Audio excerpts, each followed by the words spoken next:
Bonsoir à toutes et tous. Avant de commencer ce sujet qui nous intéresse tous et qui nous préoccupe, nous souhaitons attirer votre attention sur l'intérêt d'adhérer à un syndicat aujourd'hui. Pour rappel, donc l'émission d'un syndicat, c'est de représenter et de défendre et bien sûr de promouvoir notre métier. Et ce soir, du coup, nous allons assister à un webinaire animé par Bruno Salomon, un pédicure podologue comme vous et moi, et Monsieur Dachicourt, qui va représenter l'URSSAF ce soir. Sachez que organiser, animer, vous informer, c'est du temps, de l'investissement et de l'engagement pour des pédicures podologues comme nous qui sommes passionnés par leur métier. Et pour être totalement honnête, nous ne sommes pas rémunérés pour faire ça. Nous le prenons évidemment sur notre temps de travail, sur notre temps personnel, et nous sommes défrayés de façon assez dérisoire pour compenser nos déplacements qui sont très limités pour éviter de dépenser inutilement les, euh, les caisses de notre syndicat. Comprenez bien que notre intérêt, c'est comme le vôtre, hein, c'est le même que le vôtre, c'est de faire évoluer notre profession. Et donc pour ça, eh bien, pourquoi ne pas rejoindre l'Union des podologues? Donc déjà, première chose, si vous voulez qu'une une représentation défende vos droits, eh bien, il faut adhérer à un syndicat. Ici, on assure vos intérêts, nos intérêts, euh, auprès des gouvernements, des organismes de santé, des élus. Vous l'avez certainement remarqué, à force d'insistance, nous avons réussi à être auditionnés par l'Assemblée nationale, par le ministère de la Santé. Et sachez que nous sommes toujours très bien reçus et très bien écoutés. Donc, c'est plutôt rassurant, ce qui fait que du coup, on peut se dire que être plusieurs syndicats à représenter notre profession ne pose pas tant de problèmes que ça dans les instances supérieures, bien au contraire. Ensuite, c'est aussi un réseau de solidaires et de professionnels que vous rejoindrez, puisque lorsque l'on se rencontre, on a l'occasion d'échanger ensemble et de partager nos expériences pour trouver des solutions face à nos problématiques. Je prends pour exemple des problématiques liées, par exemple, à trouver un collaborateur ou un remplaçant pour les congés d'été, par exemple. Pour ceux que ça concerne, le syndicat peut vous aider à lever cette difficulté. Plus nous serons nombreux, évidemment, et plus nous arriverons à, euh, à trouver des solutions. Ensuite, il faut savoir aussi que le syndicat, ça apporte de l'information et du conseil juridique. Aujourd'hui, nos adhérents bénéficient d'informations actualisées sur les évolutions législatives et, les réglementations qui concernent notre métier. Donc tout ça, nous le vérifions, nous regardons les sources et nous le diffusons à nos adhérents. Euh, voilà, ce qui permet du coup d'avoir un avantage aussi pour nos adhérents. Tout ça aussi permettrait aussi, si vous adhérez à l'Union des podologues, permettrait de promouvoir et de valoriser la profession. En nous rejoignant, vous contribuerez à renforcer notre visibilité en tant que pédicure podologue et à faire connaître l'importance de notre rôle dans le système de santé.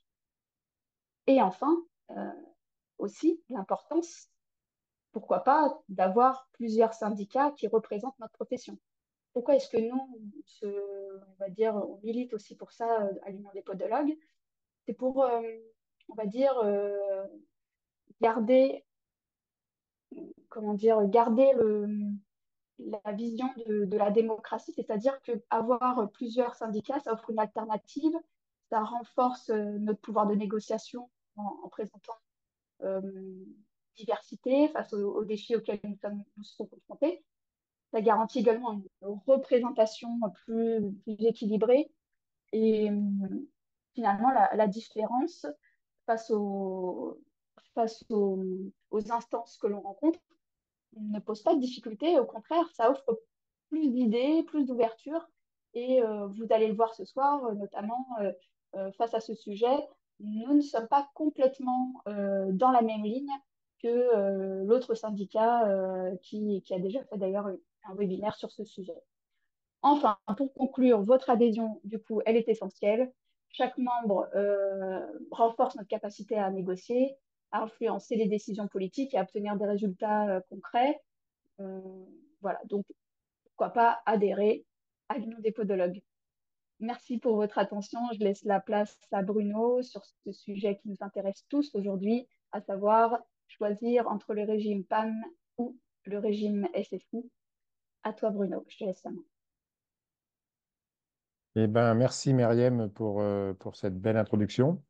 Donc effectivement, ben, merci d'être présent ce soir pour ce webinaire sur le choix qu'on a à faire maintenant entre le passage, enfin, entre rester au régime PAM ou passer au SSI. On en avait fait un sur le même sujet il y a exactement, enfin, il y a un peu plus d'un an. Euh, Parce que à ce moment-là, c'était déjà l'urgence de faire ce choix. Il y a eu des évolutions qui ont fait qu'aujourd'hui, bah, le choix a été, enfin, au mois de septembre, le choix, avec, avec l'insistance qu'on y a mis d'ailleurs à ce moment-là, le choix a été reporté jusqu'au ce 31 juillet. Donc là, maintenant, c'est la dernière ligne droite. Euh, Peut-être que ce ne sera pas la dernière définitive, mais bon, en attendant, on ne peut pas se permettre de laisser passer la date qui nous a été imposée sur ce sujet-là. Donc, sur ce webinaire, on va le faire il va y avoir plusieurs temps. Déjà, moi, je vais vous représenter un petit peu, vous recontextualiser le sujet. On a avec nous, Myriam l'a cité, Monsieur Dachicourt de l'URSSAF national qui gentiment va nous apporter son éclairage aussi sur le sujet. Ensuite, on va essayer de comparer effectivement les avantages et les inconvénients des deux régimes. On va voir que ça va être assez facile finalement au niveau de la comparaison. Et ensuite, il y aura un temps d'échange.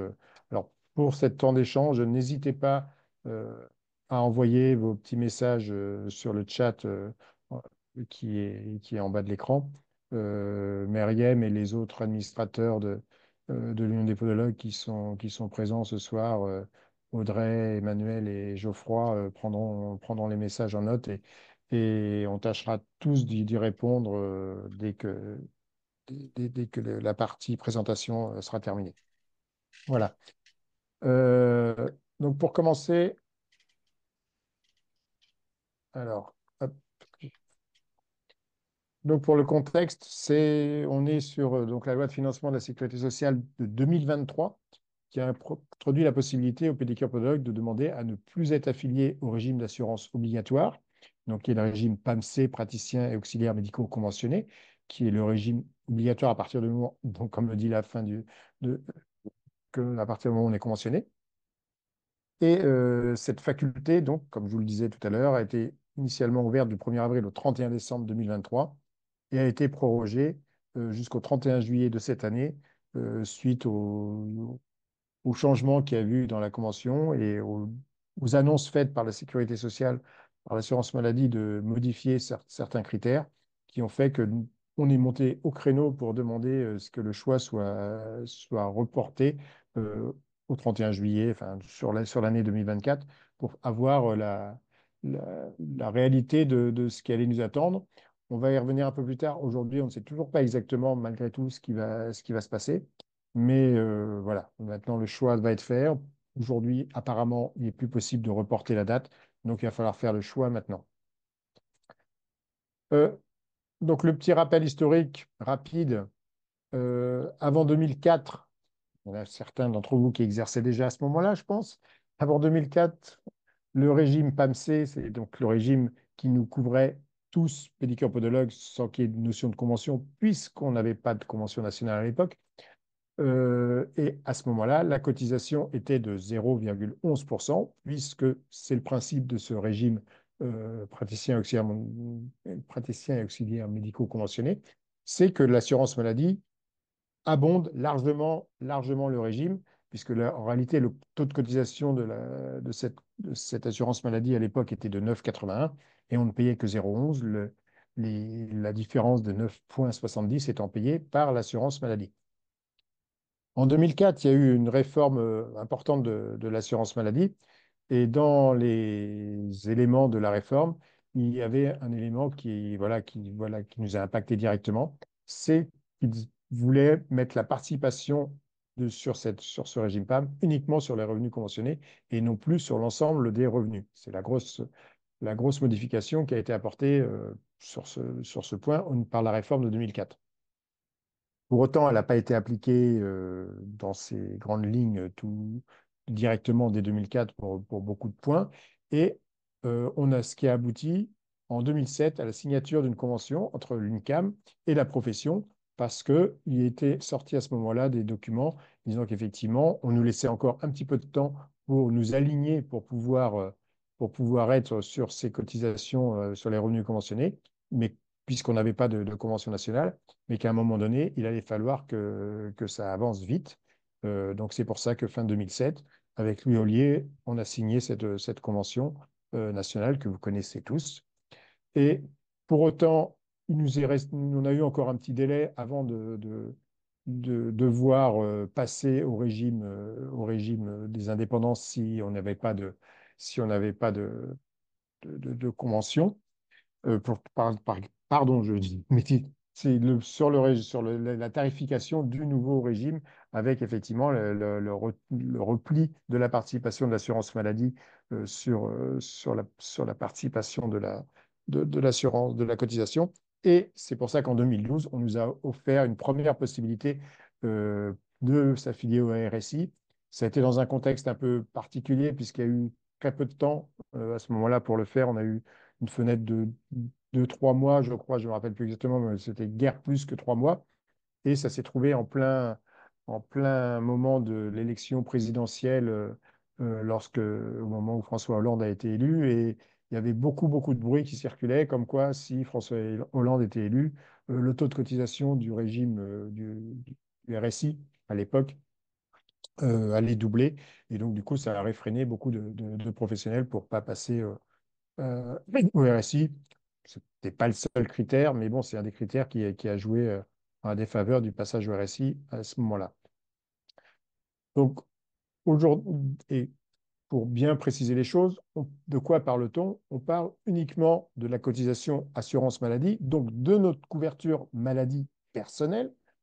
Donc, cela n'influence en rien la prise en charge de nos patients, de vos patients, et cela ne joue pas non plus sur nos autres cotisations obligatoires, que ce soit la carte PIMCO, que ce soit la CSG, CRDS, les allocations familiales. Il n'y a aucune incidence de ce passage par rapport à ces cotisations. Alors, on va faire intervenir maintenant M. Dachicourt, donc de l'URSSAF, qui va nous dresser un rapide tableau de présentation par rapport à ces deux régimes et voir comment est-ce qu'on peut faire le choix maintenant, encore une fois, avant le 31 juillet. Bonsoir, Monsieur Dachicourt. Merci de participer à ce webinaire, comme vous l'aviez fait déjà, d'ailleurs, en avril l'année dernière. Merci. Bonsoir, Monsieur Salomon. Bonsoir à toutes et tous. En tout cas, merci pour cette intro et ce petit rappel historique qui permet aussi d'y voir sûrement un petit peu plus clair.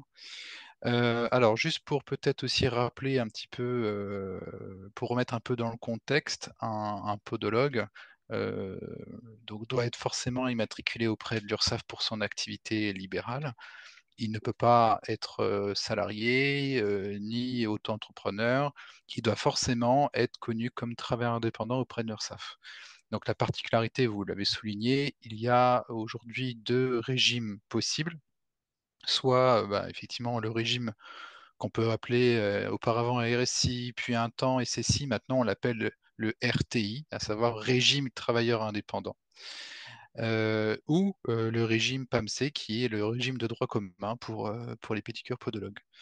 Donc en soi, ces deux régimes sont très très proches. Ils sont vraiment, enfin la question se pose même de la coexistence de ces droits d'option, puisqu'effectivement, à part cette cotisation maladie, vous l'avez d'ailleurs souligné, hein, les autres cotisations sont identiques, hein. Vous paierez la même chose pour les autres risques, hormis la partie maladie.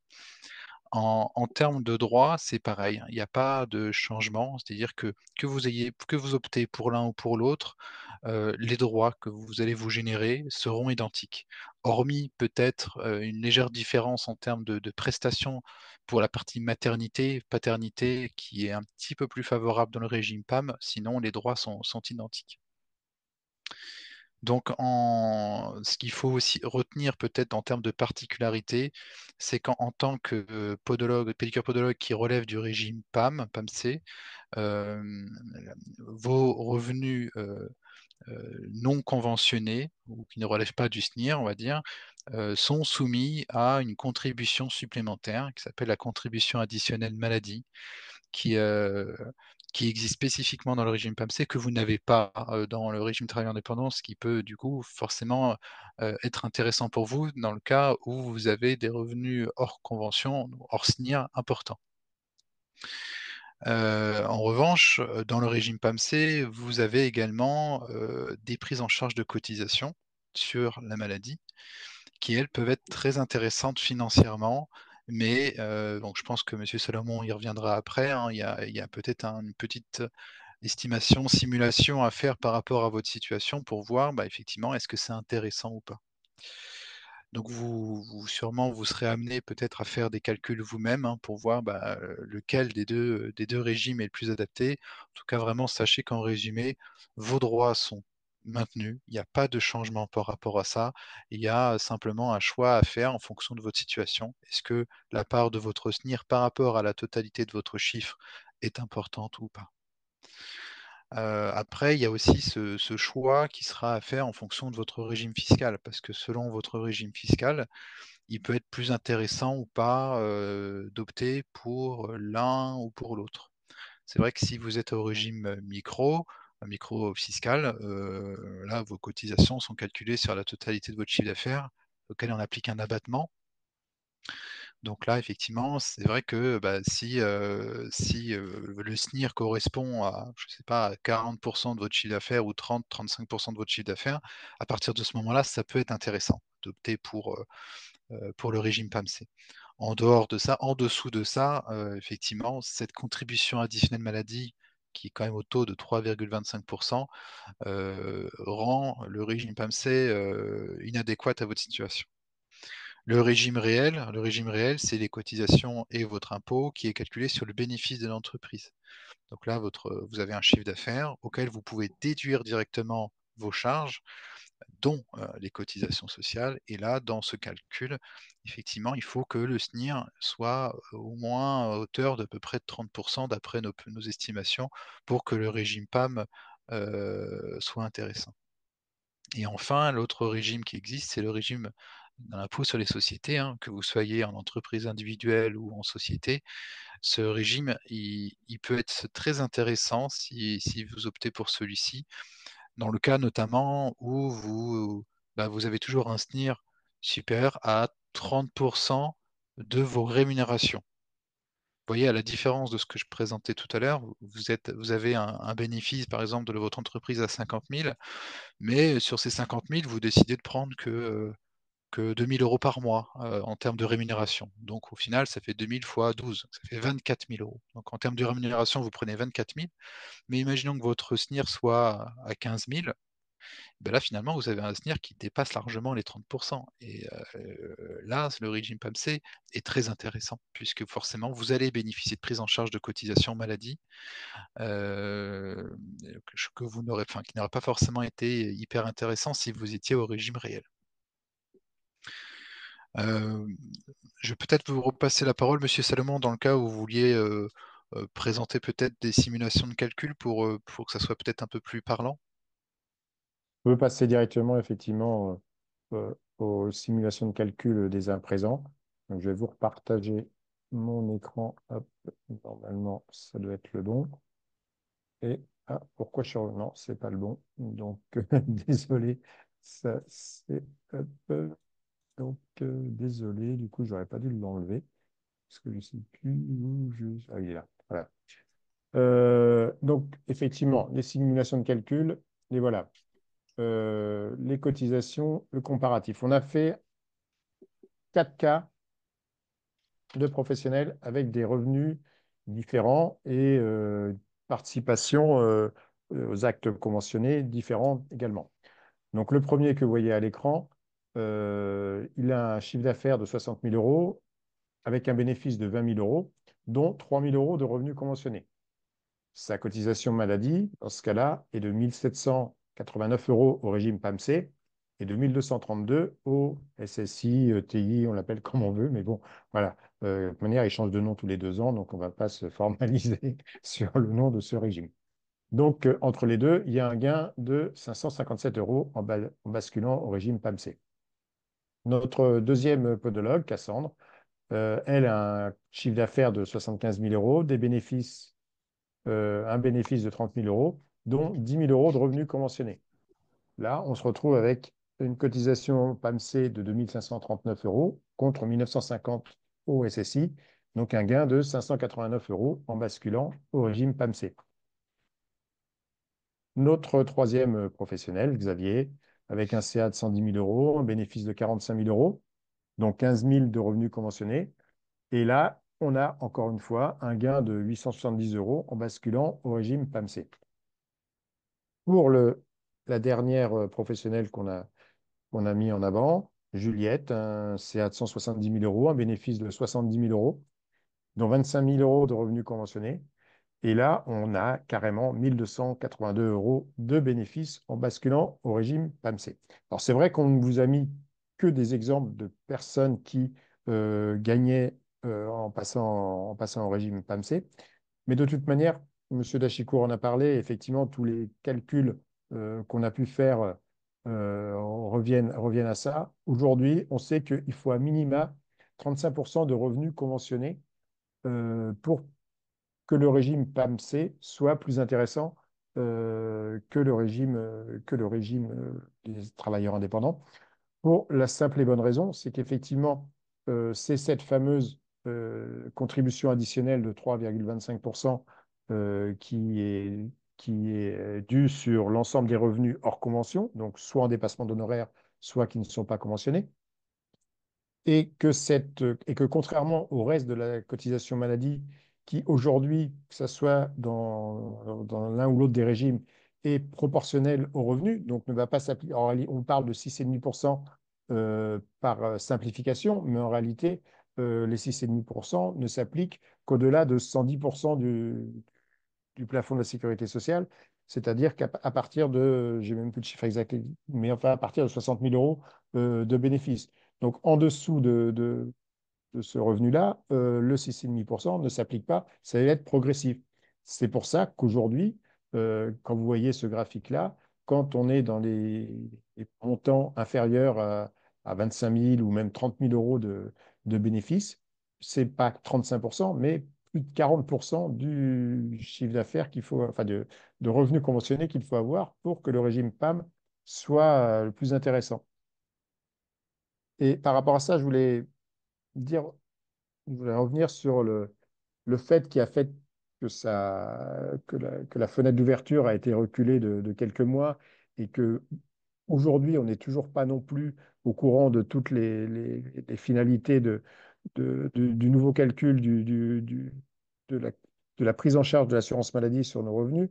Vous savez que l'autre syndicat a négocié l'intégration des orthèses plantaires dans le SNIR, parce que vous savez tous aujourd'hui, les orthèses plantaires ne sont pas du tout prises en charge dans les revenus conventionnés. Et le calcul qui a été fait, c'est d'intégrer ces orthèses dans les revenus conventionnés pour augmenter la part d'actes conventionnés et donc potentiellement baisser, euh, enfin, plutôt augmenter et baisser la cotisation. Sauf que, vous l'aurez compris très rapidement, la sécurité sociale va prendre en charge les orthèses plantaires, mais uniquement sur le tarif sécurité sociale, c'est-à-dire à 28,86 € maximum. Le reste sera considéré en tant que dépassement d'honoraires. Donc, si on reste sur le 35% de revenus conventionnés pour que le régime PAM soit plus intéressant que le SSI, ça veut dire que si vos orthèses plantaires sont vendues, c'est-à-dire plus cher que 28,86 € multiplié par 3, on va dire 3% pour simplifier les choses. Et quand je parle de valorisation des orthèses plantaires, c'est les orthèses et l'examen compris. Donc, il faut que votre tarif de semelle, examen compris, soit inférieur à 90 euros, on va simplifier encore une fois, pour que ça devienne intéressant l'intégration des orthèses plantaires dans le SNIR. Donc en réalité, c'est l'intérêt de cette intégration au niveau du SNIR est très minime si la sécurité sociale, et c'est là où est le problème, c'est qu'on ne sait pas exactement comment ça va être fait. Mais enfin bon, je pense que il y a peu de chances que la sécurité sociale accepte les dépassements d'honoraires sur les orthèses dans le cadre de la prise en charge. Et donc, il n'y a quasiment aucune raison, sauf un retournement extraordinaire dans les prochaines semaines, que la prise en charge de l'assurance maladie sur les orthèses plantaires dans le cadre de l'assurance maladie ira au-delà des 28,86 €. Donc, on sera là forcément au-delà de, de l'intérêt, au-delà des 33%, des 35%, en dessous, pardon, je suis désolé, mais l'intérêt est extrêmement minime. Et dans le même ordre d'idée, euh, toujours, on est entièrement d'accord au niveau de l'Union des podologues pour qu'il y ait de plus en plus d'actes qui soient pris en charge par l'assurance maladie dans notre exercice quotidien. On milite pour ça, on est tout à fait d'accord par rapport à ça. Mais on sait très bien que tout acte qui sera créé aujourd'hui, on voit l'exemple avec les verrues récemment ou le syndrome main-pied, euh, les actes qui seront intégrés seront, allez, on va dire, en dessous des tarifs que nous appliquons quotidiennement, et qu'en plus, il n'y aura pas possibilité de dépassement d'honoraires dessus, et qu'une fois que le tarif sera fixé, euh, il faudra minimum 5 ans, je suis gentil, on va plutôt dire 10 ans, avant que le tarif soit revalorisé. Ce qui fait qu'on sera toujours confronté à ce problème d'arriver à 35% d'actes conventionnés qui permettront de rendre le régime PAMC plus intéressant. Donc clairement, aujourd'hui, alors c'est un choix personnel parce qu'effectivement, peut y avoir des professionnels qui vont être dans le cadre où effectivement, ils ont plus de 35% de revenus conventionnés. Mais clairement, alors à moins que je me trompe, mais vous me direz si, mais on est très loin de la majorité des professionnels. La grande majorité des professionnels sont en dessous de ces 35% de revenus conventionnés et donc de toute manière ont tout intérêt à opter pour le SSI. Alors je sais quels sont les freins qu'il y a eu déjà en 2012, les freins qu'il y a encore. Euh, Moi, je pense qu'aujourd'hui, euh, on voit ce qui s'est passé justement en 2012 où on nous faisait peur par rapport à une augmentation de la cotisation euh, au niveau du régime des indépendants, qui ne s'est jamais produite. Donc je crois que plus que jamais, l'histoire nous le montre, il faut profiter des choses qu'on nous propose, des avantages qu'on nous propose au moment où on les a. L'avenir est jamais sûr, on ne sait pas comment ça va se passer. Aujourd'hui, on est sûr que cet avantage, il est là et on peut en profiter. Euh, Ça pourra se retourner dans quelques années, mais si par exemple, je vais prendre un autre exemple, enfin, je vais aller au fond, plus au bout de l'exemple des actes conventionnés. Si les syndicats représentatifs, que j'espère qu'à ce moment-là, ils seront plusieurs, si les syndicats représentatifs et si les professionnels le veulent bien, mais bon, ouais, on est sur du théorique. Mais si les syndicats représentatifs font en sorte que on ait de plus en plus d'actes conventionnés et qu'on ait une activité qui devienne allez, à 80% conventionnée avec des actes, tout qui seraient pris en charge, j'espère que ceux qui négocieront ça avec l'assurance maladie ce jour-là auront l'intelligence, et je ne vois pas comment ça pourrait être autrement, de négocier aussi la possibilité de retourner au régime PAMC pour les professionnels qui n'y seraient plus. Sinon, si on négocie une convention, mais qu'en fait, avec des avantages conventionnels, mais qu'en fait, tous les professionnels, une grande majorité des professionnels ne sont plus dans l'avantage conventionnel, il n'y a pas d'intérêt, mais enfin, il y a un intérêt pour l'assurance maladie peut-être et pour la santé publique.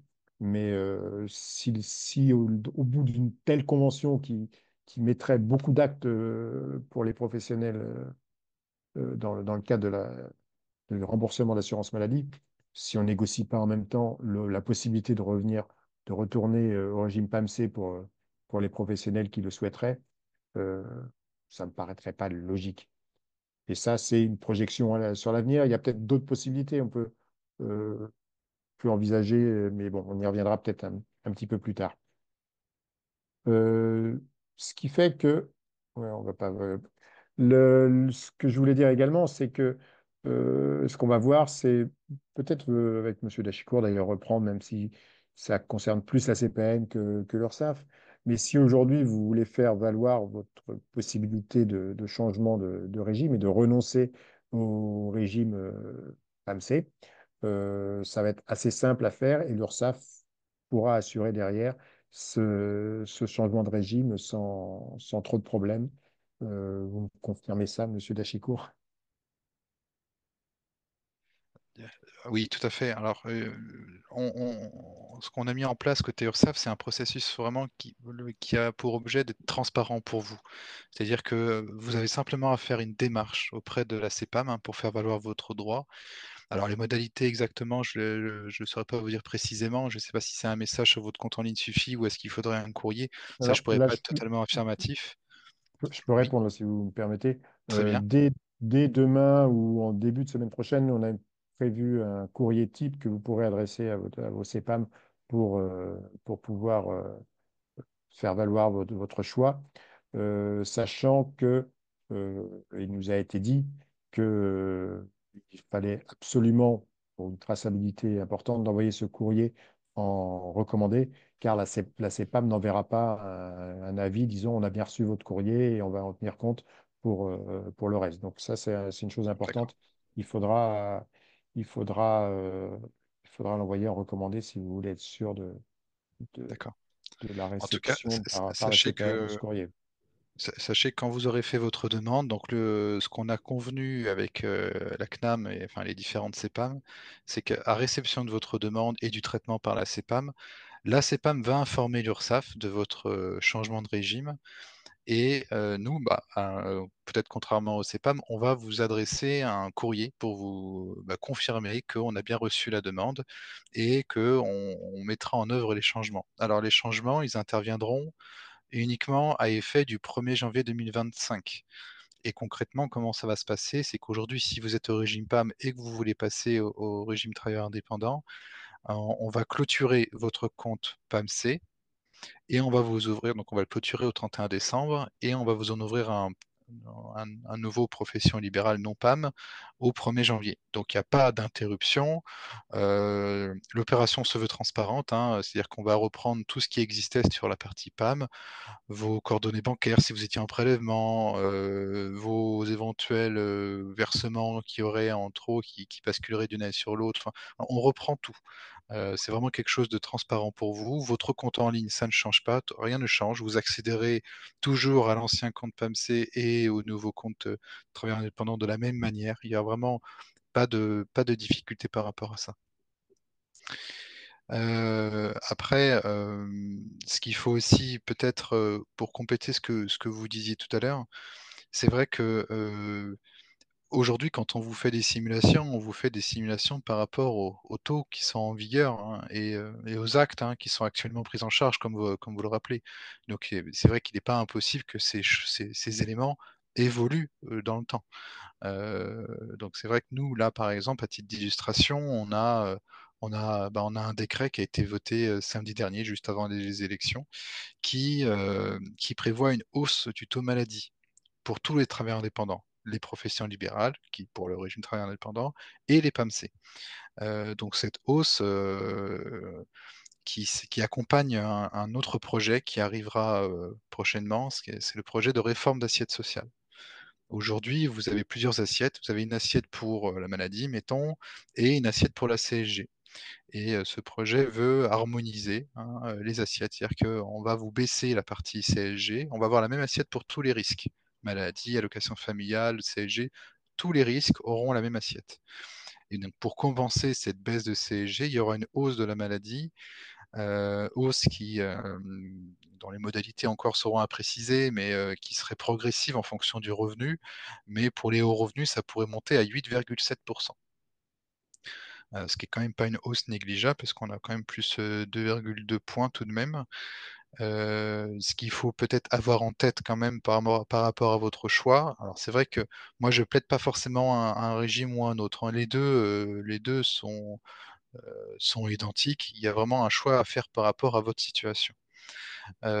Mais c'est vrai qu'il faut peut-être aussi avoir en tête que dans le régime PAM, la convention prévoit que le reste à charge est toujours de 0,10% sur la partie conventionnée. Donc peu importe finalement la hausse des taux, même si le taux était monté à 15% demain, les prises en charge fait que le reste à charge serait toujours de 0,10%. Contrairement au régime travailleur indépendant où vous subirez malheureusement de plein fouet cette hausse des taux.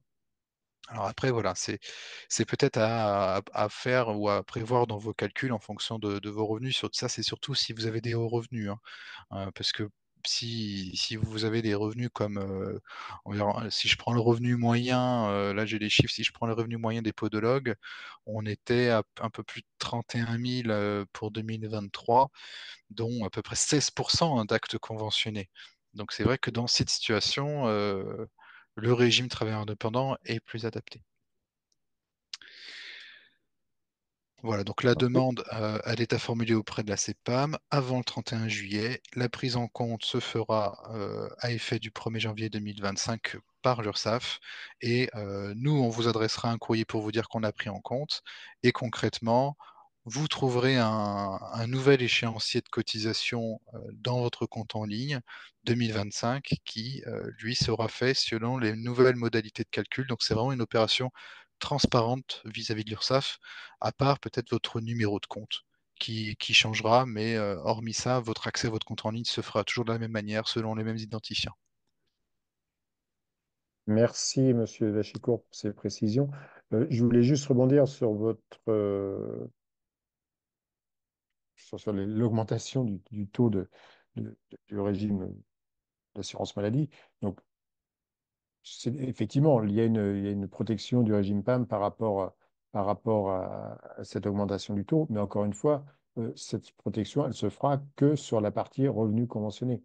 Et donc, dans la mesure où, vous voyez, vous parlez de 16%, donc même on est encore loin des 35% de revenus conventionnés pour les professionnels. Donc, la marge, avant qu'on arrive à ce niveau-là de revenus conventionnés, fera que, alors, j'ai pas fait les calculs, honnêtement, j'ai pas eu le temps de le faire, il y avait d'autres choses à préparer. Mais si effectivement il y avait une augmentation de 2 points, 2 points et demi, sauf que ce serait compliqué à faire, puisque pour le coup, aujourd'hui, on connaît les modes de calcul pour la progressivité de la cotisation. Si on augmente de 2 points, là, je ne suis pas capable de mettre les nouveaux calculs sur la progressivité. Mais s'il y a cette augmentation-là, avant que effectivement on arrive malgré tout, alors peut-être qu'au lieu de 35%, ça baissera à 30%, peut-être, je ne sais pas, mais sachant que des deux côtés, il y aura l'augmentation qui se fera. Donc même sur la partie PAM, donc sur tout ce qui sera dépassement d'honoraires et hors convention, l'augmentation, elle se fera de la même façon que sur le régime SSI. Donc de toute manière, moi, ce qu'on va plaider de toute manière au niveau de l'Union des podologues, c'est que, OK, là, on nous a dit, c'est exceptionnel, vous avez une nouvelle fenêtre d'ouverture pour modifier éventuellement votre régime, mais c'est même pas normal qu'on nous accorde ça en disant ça comme ça. À partir du moment où les règles du jeu changent, il n'y a aucune raison qu'on ne puisse pas, nous aussi, changer notre régime. Si on nous dit demain, finalement, par exemple, justement, on nous dit le régime travailleur indépendant, la cotisation, elle va augmenter de 4 points, mais au régime PAM, la cotisation, elle va augmenter de 2 points. À partir du moment où les règles du jeu changent, alors je dis bien, c'est une hypothèse de travail, c'est pas la réalité, hein, que je ne peux pas vous affoler, mais je veux dire, si ça se présentait comme ça serait normal qu'en parallèle, on dise, bah oui, mais on a changé les règles, donc vous pouvez éventuellement changer si vous voulez changer. Et ça, on va travailler là-dessus, on va travailler ce dossier-là pour qu'on n'ait pas ce problème qui se pose, comme il s'est posé donc, il y a 12 ans, comme il se reposera sans doute un autre jour du fait de l'évolution. Et, et dans l'historique, je vous ai fait part de toutes les modifications, je vous ai épargné, pardon, je vous ai épargné de toutes les modifications qui ont été apportées, qui ont fait qu'il y a eu plein de rebondissements qui ont abouti au, au résultat où on est aujourd'hui. Mais il faut qu'à chaque fois, si l'État change les règles du jeu, il faut que les professionnels de l'autre côté puissent adapter leur protection sociale par rapport à ces nouvelles règles du jeu. Ça me paraît logique. Et c'est quelque chose sur lequel on va se battre pour les années à venir maintenant, puisque bon, là, on est sur cette fenêtre aujourd'hui. On verra demain comment on va pouvoir évoluer par la suite. Est-ce qu'on peut passer à quelques questions qui se posent au chat? Je pense, oui, vas-y, Ouais. Alors, bon, la les première, questions. euh, donc, Virginie qui demande, en adhérant au SSI, cela ne remet pas en cause notre conventionnement pour l'interrogation? Non, clairement, c'est un choix de couverture sociale euh, personnel, mais ça ne change en rien sur l'activité qu'on peut avoir en tant que professionnel conventionné. C'est une question, justement, il y a donc en 2012, hein, que beaucoup de professionnels posaient le moment et disaient oui, mais ça, on nous dit ça, mais en fait, voilà. Maintenant, on est 12 ans plus tard. Les professionnels qui sont passés au SSI, enfin RSI, SSI à l'époque, n'ont pas vu le modification par rapport à leur activité conventionnée. Il n'y a aucun problème par rapport à ça. De la même façon, on disait, ouais, mais si on passe au SSI, on va être justement, on va plus être des professionnels de santé, euh, on va être des travailleurs indépendants et du coup, on va être soumis à la TVA. Aujourd'hui, c'est pas passé en 12 ans. Dire que ça se passera jamais, encore une fois, vous voyez, la couleur de mes cheveux, maintenant je commence à avoir suffisamment de recul pour savoir que la vérité du jour n'est pas forcément la vérité du lendemain, qu'il ne faut pas trop jurer de tout. Mais c'est pour ça, encore une fois, que, pardon, qu'au contraire, je vous dis, il faut au contraire profiter de l'avantage du jour parce qu'on ne sait pas comment ça va se passer le lendemain. Et aujourd'hui, c'est quand même plus avantageux pour, encore une fois, une grande majorité de professionnels de basculer de ce régime PAM au régime des indépendants. Et autre question auquel M. Dachicourt a répondu sur le chat. Bonjour, à ce jour, il n'existe pas de passerelle permettant de passer du... Pardon, non, la question c'est... Oups, oups, oups. Est-ce qu'il y a une passerelle pour Passer en faire le fait chemin du... retour? C'est c'est- Oui, c'est voilà. ce que j'ai c'est ce que j'ai évoqué Donc, tout M. à l'heure. Dachicourt a Bon, répondu qu'il n'existait pas ouais, de elle n'existait passerelle pas, mais c'est ce que permettant de passer du c'est RPI au régime PAM. c'est ce à quoi j'ai répondu en avance tout à l'heure. C'est que si un jour, effectivement, les syndicats de la profession négocient une convention qui fait qu'il y ait beaucoup plus d'actes conventionnés, qui fait qu'on ait une activité conventionnée majoritaire, on va dire, par rapport à notre activité hors convention, et sans parler des dépassements d'honoraires, enfin, etc. Bref, que ça soit plus avantageux, qu'au final, la négociation fait qu'on aura une convention qui sera beaucoup plus avantageuse si on passe au régime PAM. Je pense qu'ils auront l'intelligence, dit, parce que moi je ne serai plus là, mais ils auront l'intelligence de négocier en même temps, justement, cette passerelle. Sinon, ce que je disais tout à l'heure, ça ne voudrait pas dire grand-chose, quoi, il n'y aurait pas d'intérêt, clairement. Donc, je pense que ce jour-là, bah, le passage dans l'autre sens, il pourra être possible. On peut même envisager d'autres choses. Bon, on ne va pas en parler ce soir, mais on peut peut-être même envisager d'autres choses plus simples, même à la limite. C'est ce que je disais aussi en disant modifier à partir du moment où les règles du jeu, c'est ce que j'appelle les règles du jeu, le taux de cotisation, mais la façon dont est calculé la cotisation sur l'assiette en fonction de tel ou tel revenu, enfin, etc. Et la modification justement de cette assiette. Oui, je voulais revenir dessus tout à l'heure.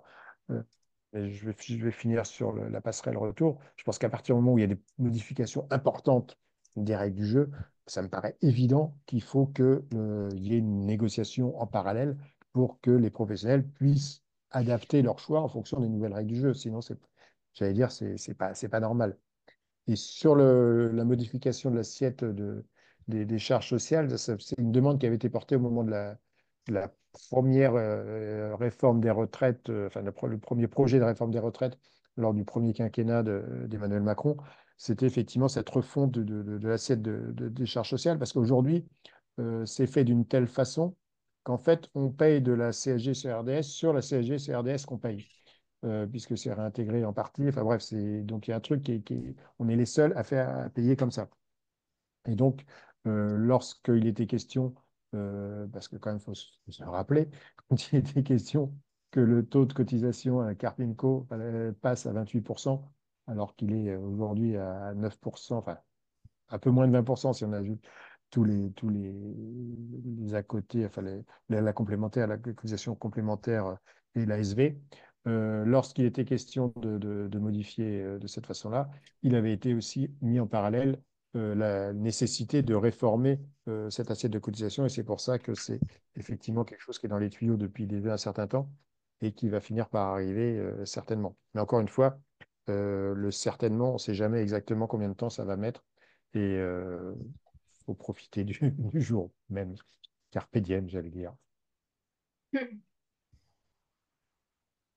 tu peux continuer la présentation et Autre puis question? tu veux continuer les questions? Oui, enfin, sauf si Alors, Monsieur Dachico ouais. voulait dire quelque chose par rapport à ça, mais je pense.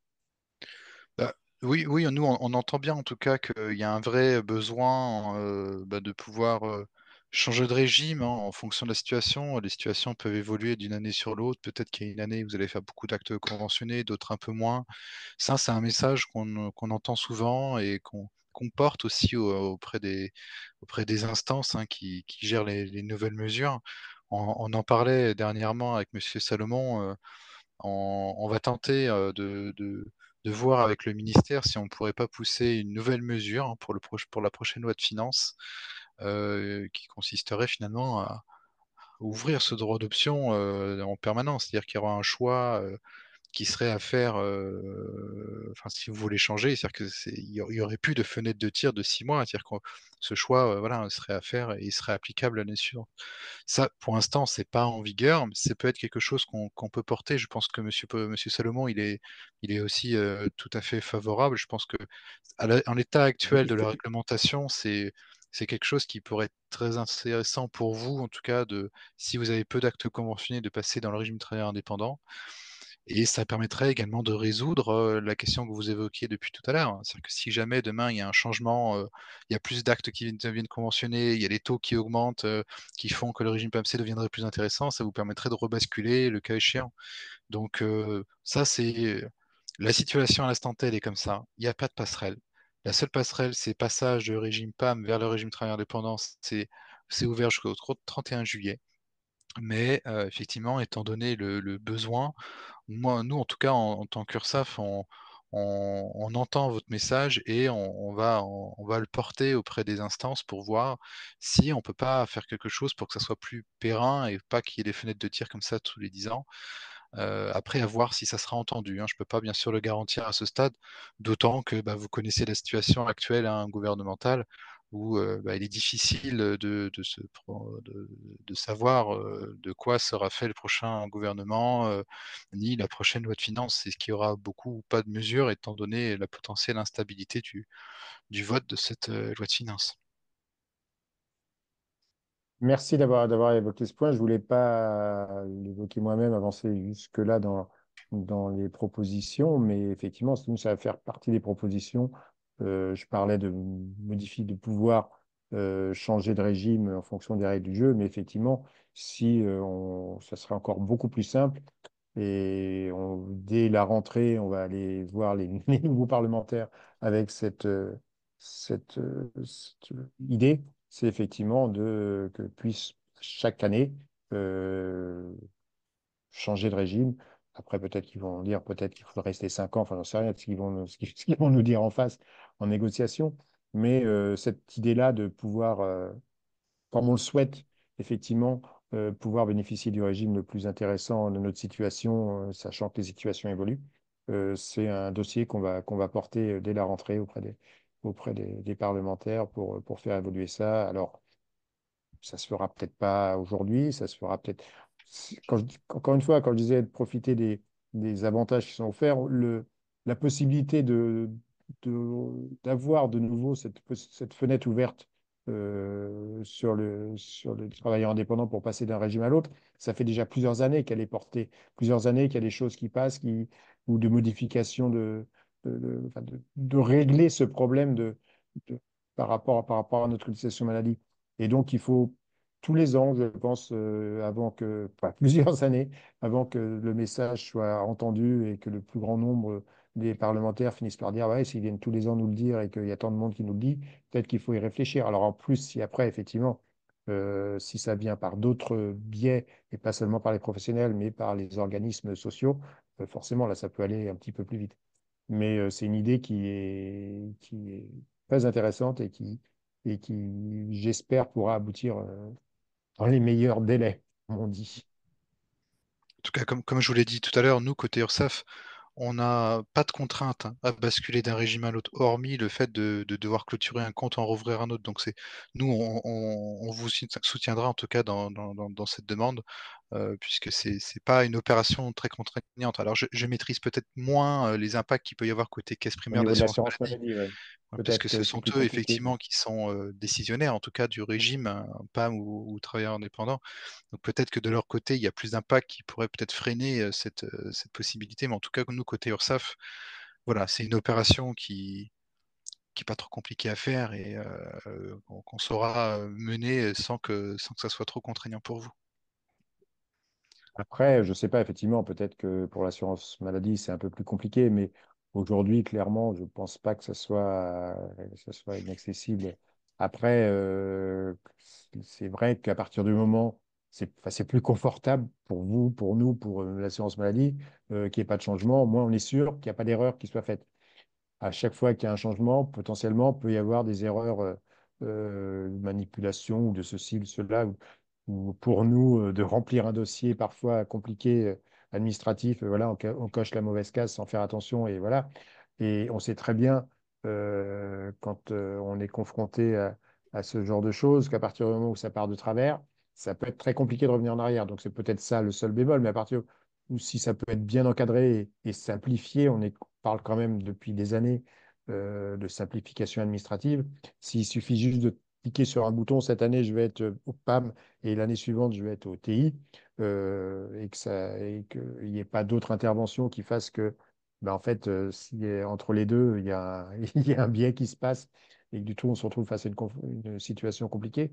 Mais il n'y a pas de raison qu'on ne puisse pas y arriver un jour. Enfin, ça me paraît logique. Alors, je vois qu'il y a une question sur la couverture sociale.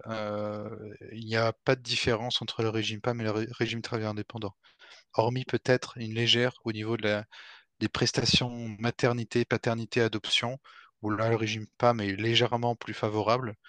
Et encore, c'est pas non plus des grosses différences. Donc, la couverture sociale est identique. Ouais, moi j'ai étudié les deux, j'ai pas vu vraiment où étaient les différences en réalité. Mais, euh, mais bon, par rapport à justement, ça faisait partie des sujets pour le coup il y a 12 ans, effectivement la différence était beaucoup plus importante à l'époque. Mais depuis, les régimes se sont quand même bien alignés et il y a pas d'énormes différences. Alors, j'ai une question Euh, très intéressante. Je pense on peut y répondre. Euh, Vas-y, vas-y. Où allons-nous pouvoir aller chercher la demande de passage au régime SSI? Donc moi, Alors, comme je l'ai dit tout à l'heure, noté on va que mettre en voilà, on va la ligne. mettre à On va mettre en disposition. ligne, soit d'ici la fin de la semaine, soit début de semaine prochaine, un courrier type qui sera adressé à votre CPAM. Oui, Et je vois la question suivante. Elle sera accessible voilà. à l'ensemble des professionnels. Il n'y a pas de souci. On ne va pas la réserver à nos adhérents. C'est un sujet trop important euh, qui, qui intéresse tous les professionnels. Il n'y a pas de raison qu'on réserve ce courrier à nos seuls adhérents. Puis de toute manière, après, c'est pas non plus un truc. Voilà, il pourrait être recopié par d'autres, donc il n'y a aucune raison de le fermer. Voilà, donc dès la fin de semaine ou le début de semaine prochaine, si voilà, ça sera en ligne. Et, mais encore une fois, ce qui sera important, c'est d'envoyer en recommandé pour avoir la traçabilité, parce que autant effectivement, M. Lachicourt nous dit que l'URSSAF nous fera un retour comme quoi on aura été intégré dans le nouveau régime, ou ils auront reçu l'information qu'on veut changer de régime. Autant la CPM ne fera pas de courrier pour dire on a bien pris en compte votre demande et on va transmettre à l'URSSAF. Petite précision, si je peux me permettre, hein, pour rejoindre un petit peu le discours que j'ai tenu en préambule pour ceux qui n'étaient pas là. Notre cotisation du coup annuelle pour l'Union des podologues, c'est 95 euros annuels. Donc, c'est pas un soutien, on va dire, qui vous demande énormément et d'argent à sortir, sachant que dans les 95 euros, ça rentre dans vos charges. Donc, dans le calcul, si vous faites le calcul, au final, ça ne vous coûte pas énormément de choses, ça vous coûte moins cher qu'un plein d'essence. Donc, si vous voulez nous soutenir, ce sera avec plaisir qu'on vous accueillera chez nous. Voilà, c'était la petite promotion. Je vois une autre question, là où trouver le simulateur pour comparer les deux régimes en fonction de nos revenus, dont les revenus conventionnés. Là, c'est des Ouais. simulateurs qui sont mis en ligne par l'URSSAF directement. Alors là, moi, j'ai pas le lien exactement, je peux vous le mettre si vous voulez, mais on sort en parallèle de ce webinaire, on sort, c'est pareil, demain ou début de semaine, ça sera en même temps que la lettre, en gros, on sort une revue consacrée à ce sujet-là, et dans cette revue, les liens seront indiqués, à moins que M. Dachicourt ait la possibilité de mettre le lien directement dans le chat là, dès à présent, les deux liens pour les deux simulateurs. Voilà, mais vous les aurez. Ah, bah voilà, très bien, merci. Donc là ce qu'on vous donne, c'est des simulateurs qui permettent de calculer les cotisations d'un régime ou dans l'autre. C'est à vous après de faire la différence entre le calcul des deux simulateurs. Merci bien. Et comme je vous le disais aussi tout à l'heure, c'est un des simulateurs en l'état actuel de la réglementation, parce qu'effectivement, je vois qu'il y a du mouvement en ce moment, hein, il y a le sujet de réforme d'assiette sociale avec le mode de modification des taux à venir. Je vois d'ailleurs une question en lien avec cette réforme. Donc pour l'instant, ce qu'on peut vous dire, c'est qu'il y a cette assiette qui va être revue pour que l'assiette de CSG soit identique à la maladie, à l'allocation familiale pour tous les autres risques. Mais en termes de calcul, que vous soyez travailleur indépendant ou PAM, ça sera la même chose. C'est-à-dire que la CSG, que vous soyez PAM ou indépendant, il n'y a pas de changement. La différence subsiste uniquement au niveau de la maladie. Et bon, en tout cas, moi, de ce que je vois actuellement par rapport à nos simulations qu'on fait, cette réforme vous sera profitable. Vous paierez moins de CSG et la hausse de la maladie ne sera pas aussi importante que la baisse de CSG. Donc, en tout cas, à première vue, de ce qu'on sait aujourd'hui, vous aurez moins de cotisations à payer suite à la mise en place de cette réforme. Je vais répondre à une question, enfin, c'est pas une question justement, je vais répondre à un message qui est mis sur le chat qui peut que nous faire plaisir au niveau de l'Union des podologues. Mais donc, il est dit je vais reprendre mon adhésion, vous êtes au top, incroyable, que nous n'ayons aucun accompagnement du Conseil de l'ordre. Alors, d'accord, bon, merci pour les compliments. C'est vrai que nous, on essaye de faire au mieux pour informer les professionnels. Mais je voulais en profiter pour dire, c'est pas le boulot du Conseil de l'ordre, c'est bien là la différence. Et il faut bien comprendre que le Conseil de l'ordre n'est pas là pour vous accompagner sur ce genre de sujet, même si parfois ils ont eu tendance on va dire depuis le Covid, à prendre une place de plus en plus importante et à vouloir avoir un rôle aussi de syndicat, mais ce n'est pas leur rôle. L'ordre est là pour réglementer. Et alors, il peut apporter des soutiens sur certains sujets, mais là, vraiment, ce genre de choses, on est vraiment dans l'exercice syndical pur et dur, j'allais dire. Et c'est pour ça qu'il est important. Alors, parce que nous, notre cotisation, elle n'est pas obligatoire, contrairement à l'ordre, et elle n'est pas du même niveau non plus. Mais c'est pour ça qu'il est important de nous soutenir. Et si on veut pouvoir effectivement être toujours au top et pouvoir vous informer au mieux de l'évolution de ce genre de réglementation qui impacte quand même notre quotidien au niveau professionnel et pas que professionnel pour le coup.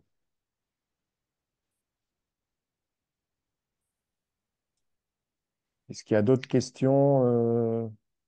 J'en vois une que laquelle je suis passé à côté tout à l'heure. L'échéancier mensualisé 2025 Ah sera-t-il oui. recalculé dès le 1er janvier si on passe au régime travailleur indépendant? Alors la réponse est oui.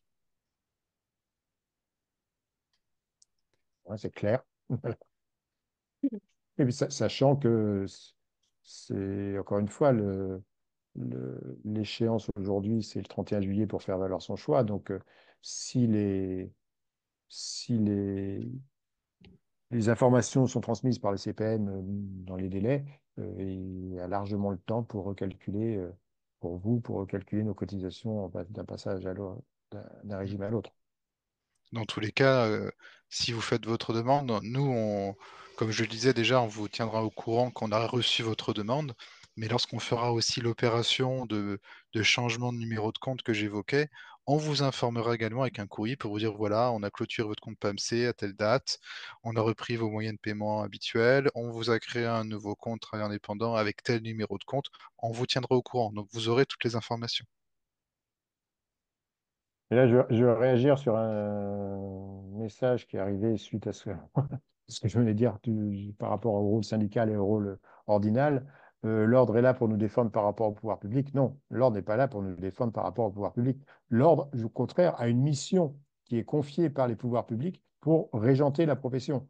Donc l'ordre ne peut pas s'opposer au pouvoir public. L'ordre est là pour faire appliquer. Alors, ça peut être une force de proposition auprès des pouvoirs publics, mais c'est une mission qui lui est confiée par l'État. Donc, si l'ordre s'oppose à l'État, l'ordre ne pourra pas continuer. On va dire ça gentiment, mais enfin bon, c'est pas du tout dans sa mission de nous défendre par rapport au pouvoir public. C'est la mission des syndicats de défendre les professionnels par rapport aux différents pouvoirs publics, on va dire ça aussi comme ça.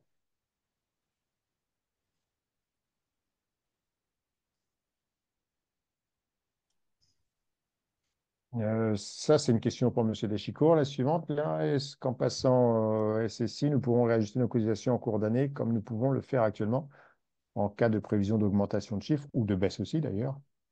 Tout à fait. Les services proposés sont identiques entre les deux régimes. Donc le service d'estimation de revenus sera valable d'un côté comme de l'autre. Il existe aussi à la Carpimco d'ailleurs, accessoirement, aujourd'hui, si vous.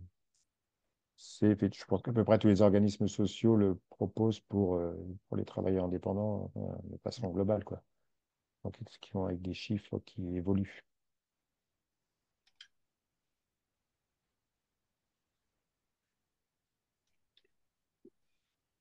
Non, Non,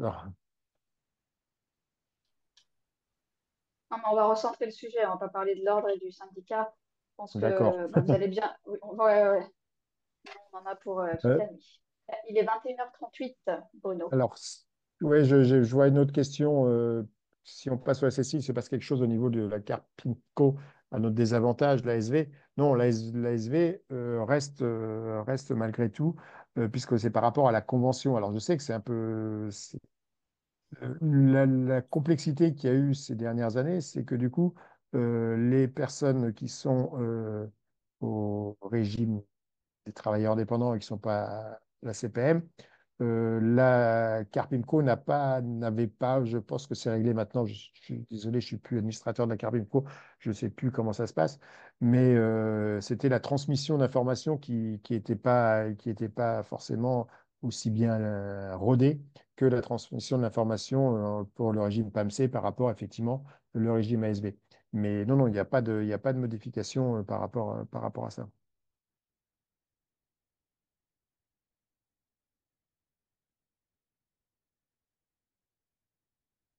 Bien, donc si j'ai bien compris, Myriam veut qu'on arrête. Non, non, ah non, pas du tout, hein. Non, S'il y a non, d'autres questions. Et le fait de oui, passer oui, au non, mais SSI, cela change-t-il quelque chose par rapport au PDC et FIFPL? DPC et FIFPL. C'est une faute de frappe. non, ça change rien. Non, non, Ça, aucun rapport. ça Ouais. change rien du tout, là. Mm. Puisque ça, c'est des cotisations qui sont payées pour le coup, effectivement, hors assurance maladie, hors cotisation maladie. Donc, c'est des cotisations qui sont élevées par l'URSSAF également. Donc, il y a pas de changement par rapport à ça.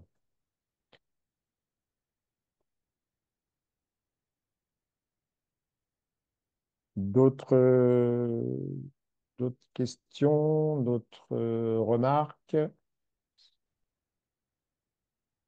Donc, si le webinaire vous a plu, vous allez du coup recevoir un lien par mail, si je ne me trompe pas, pour revoir ce webinaire. Et sachez que voilà, on a une chaîne YouTube, l'Union des podologues, où on a répertorié toutes les vidéos, tous les webinaires, toutes les interviews que l'on a faites depuis notre création. Voilà, c'est pareil, il va falloir attendre sans doute début de semaine prochaine pour il soit mis en ligne. Mais effectivement, il sera en ligne très rapidement. Et encore une fois, vous allez recevoir aussi l'information sur notre dernier numéro de Podoscope qui va paraître, qui est un numéro uniquement dématérialisé. Donc, vous pourrez consulter en ligne et sur lesquels il y aura, on reprend, même j'allais dire plus que ce soir, beaucoup de choses sur ce passage du possible du régime PAM au régime des travailleurs indépendants. Et c'est pareil, ça Alors, sera en ligne demain. une très bonne question, Ah, Bruno. ah ouais, il Euh, y a plein de questions qui sont pourquoi, arrivées là. Oui. Ah non, ouais, oui. ouais, ouais, pourquoi ce webinaire arrive si tardivement? Pourquoi il arrive? Est-ce que, voilà. Alors, on en a fait un en avril 2023 sur le même sujet, puisque là, on était prêt par rapport à ce passage, voilà, et à donner toutes les informations. Et ce qui s'est passé, alors je vais revenir sur l'histoire du coup, ce qui s'est passé, c'est que la Fédération nationale des podologues, je vais dire le nom pour une fois, a signé, vous savez, un avenant l'été dernier, l'avenant 5 de la Convention. Et en parallèle de cet avenant, l'assurance maladie a fait savoir, c'était dans les négociations qu'ils ont eues, qu'ils allaient modifier, qu'ils allaient réfléchir sur les modalités enfin, de modification du calcul de cette cotisation maladie pour les pédicures podologues. C'est pour ça que nous, dès qu'on a su l'information, donc en août dernier, on a commencé à mobiliser les élus qu'on connaissait autour de nous. Enfin, d'ailleurs, on a envoyé à tous les membres de la Commission des affaires sociales de l'Assemblée nationale pour dire, voilà, on nous dit que on va avoir, je répète, c'est mon expression, mais une modification des règles du jeu sur la cotisation PAMC. Et en parallèle, on nous informe que, enfin, alors qu'on est en pleine fenêtre plutôt, alors qu'on est en pleine fenêtre de choix pour y rester ou pas. Donc ça nous paraît pas logique. C'est pour ça qu'on a demandé une prorogation de cette fenêtre qui a été validée jusqu'au 31 juillet. Mais le problème, c'est que depuis bah, le fin août l'année dernière, mis à part petite information disant que effectivement l'évolution allait être l'intégration des orthèses plantaires dans le calcul, donc dans le SNIR pour le calcul de l'assurance maladie, mais qui avait les modalités techniques qui allaient arriver après. Et ces modalités techniques, on ne les a toujours pas. Donc nous, on a attendu le plus tard possible pour savoir effectivement avoir les calculs le plus précis possible par rapport à ces modalités techniques. Aujourd'hui, on a fait le choix de malgré tout informer parce que la fenêtre, elle se termine le 31 juillet et que, bon, encore une fois, on pense on n'est pas dans l'erreur en pensant que l'assurance maladie n'ira pas au-delà des 28,86 € sur la prise en charge pour sa participation dans l'assurance maladie, dans la cotisation maladie. Je ne pense pas qu'on se trompe en disant ça. Mais pour autant, en réalité, les modalités techniques précises de cette prise en charge, aujourd'hui, alors que ça fait un an qu'on devrait enfin, bientôt un an qu'on nous a dit que ça allait changer, on n'a toujours pas ça. Et comme c'était au mois d'avril, je crois, on est allé avec Myriam au ministère et que le représentant du ministère qui nous a reçus à ce moment-là, il nous a dit de toute manière, la date du 31 juillet, aujourd'hui, elle ne pourra plus être modifiée. Ça a déjà été compliqué de la faire admettre par Bercy, en l'occurrence. Voilà, donc à un moment donné, il fallait se lancer. C'est pour ça effectivement, c'est tard, on est d'accord. On attendait, on espérait jusqu'à encore il n'y a pas longtemps d'avoir des informations supplémentaires. Voilà, mais on fait avec ce qu'on a. Euh, voilà, c'est pour ça que ça arrive maintenant. Merci Bruno. Monsieur Dachicourt, est-ce que vous voulez rajouter quelque chose avant de clôturer? Juste un mot hein, pour vous dire que, enfin, pour rappeler, il n'y a pas de bon ou de mauvais régime. C'est-à-dire que les deux, il y a des avantages et des inconvénients. Vos droits dans les deux cas ne changeront pas. C'est juste un petit calcul pour savoir quel est le régime le plus adapté à votre situation. Et vraiment, si on peut le dire en résumé, si vous avez des actes conventionnés importants, un SNIR important, le régime PAM est plus favorable. En revanche, si vous faites peu d'actes conventionnés, dans ce cas, effectivement, le régime un travailleur indépendant est plus important. Et après, comme je le disais aussi tout à l'heure, tout dépend de votre régime fiscal. Parce que si vous êtes à l'impôt sur les sociétés, vous pouvez choisir ce que vous touchez réellement. Et forcément, bah, vous pouvez avoir un SNIR important alors même que vous prenez pas beaucoup. Et dans ce cas, vous aurez une proportion de revenus conventionnés plus importante. Donc voilà, juste en 2 mots, il n'y a pas de mauvais régime, il y a juste un choix à faire par rapport à celui qui coûte le moins cher par rapport à votre activité. Alors, on fera à l'automne prochain un webinaire sur ce sujet de l'impôt sur les sociétés, de possibilités effectivement qui nous ont été offertes aussi par rapport à ça. Ça sera un sujet d'un webinaire prochain. Il n'y a pas de souci, on va creuser le truc. Du coup, il n'y a plus d'autres questions. Non, visiblement. Non, a priori, il n'y en a plus. Je peux conclure. Donc, bah, du coup, il y a un nouveau message qui arrive. Ouais, merci. C'est des remerciements. C'est Plein de gentil, merci. remerciements. On vous remercie. Nous Nous aussi, on aussi, on vous vous remercie remercie d'être d'avoir nombreux. été présents ce soir. Et encore une fois, merci pour ceux qui nous aident effectivement à faire évoluer ce syndicat pour qu'il prenne une place de plus en plus importante. Et bah, on essaye toujours, effectivement, c'est pas encore une fois, c'est pas simple. Ce que je viens d'expliquer, il y a aussi des informations qu'on essaye d'obtenir qui n'arrivent pas. Il y a des blocages administratifs et clairement, par exemple, je parlais du ministère, mais il y a aussi l'assurance maladie qui était prête à nous informer justement sur l'avancée de ce dossier pour nous éclairer. Et malheureusement, c'est arrivé au moment où il y a eu la dissolution de l'Assemblée nationale. Et du coup, bah, aujourd'hui, plus personne ne veut s'avancer sur quoi que ce soit. Donc, on n'a plus à avoir de nouvelles informations par rapport à ce sujet, parce que malgré tout, tout est lié au bout d'un moment. Donc, mais voilà, dès que ça va être un petit peu stabilisé, on espère que ça va se stabiliser rapidement. Et donc là, on va passer un bon été, bien se reposer. Je vous souhaite d'ailleurs de bonnes vacances à toutes et tous. J'espère que vous allez pouvoir en profiter. Mais dès septembre, on va remonter au créneau rapidement sur ce sujet de, de possibilités, facilité de changement de régime à l'avenir et sur bah, voilà, les informations qu'on peut obtenir sur d'autres évolutions pour la profession. Et on va de nouveau aller rencontrer les élus, les organismes sociaux pour pouvoir avancer et les ministères pour pouvoir avancer sur les sujets et vous défendre au maximum. Merci également, un grand merci Super. à M. Dachicourt qui répond toujours présent quand quand on lui demande pour pouvoir effectivement nous éclairer et il nous éclaire très bien sur ces sujets-là.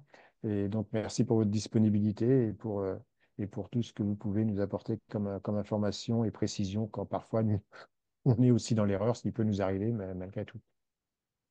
Bah, merci à vous en tout cas pour votre invitation et je réitère un peu vos propos, hein. N'hésitez pas à remonter vos problématiques au syndicat, puisqu'effectivement on est en échange permanent et donc vos problématiques peuvent être remontées ensuite à l'URSSAF pour adapter, changer, s'améliorer. Donc voilà, n'hésitez pas, nous ça nous aide aussi à faire en sorte que bah, vos relations avec l'URSSAF soient de mieux en mieux d'année en année. Donc Voilà, merci à bah, vous. merci de dire ça. Et du coup, ça me fait penser à une chose que je disais il y a quelques années et que j'ai oublié de dire dans ce webinaire, mais c'est vrai que, alors je disais plus quand j'étais administrateur Carpimco et par rapport aux problèmes qu'on pouvait avoir par rapport à la Carpimco, mais surtout quand il y a des soucis qui se présentent par rapport à ces organismes sociaux qu'on a l'impression parfois qu'ils sont des ogres qui sont là pour venir nous manger, etc. Il faut surtout pas faire l'autruche, il faut pas hésiter à faire remonter les problèmes la plupart du temps, si c'est une erreur, ça va être reconnu que c'est une erreur. Et si après, mais si c'est pas une erreur, ben voilà, il y a des explications, mais c'est surtout sûrement pas en disant oui, voilà, ils vont encore nous entuber et il n'y a rien à faire. Non, s'il y a une erreur, il faut pas hésiter à faire remonter et en discutant et il y a des personnes aussi en face qui sont là pour écouter et faire en sorte que tout se passe bien pour les professionnels. Ils sont pas là les uns comme les autres pour vous assassiner. C'est pas, je sais que c'est facile de croire ça et de penser comme ça, mais c'est pas la réalité des choses.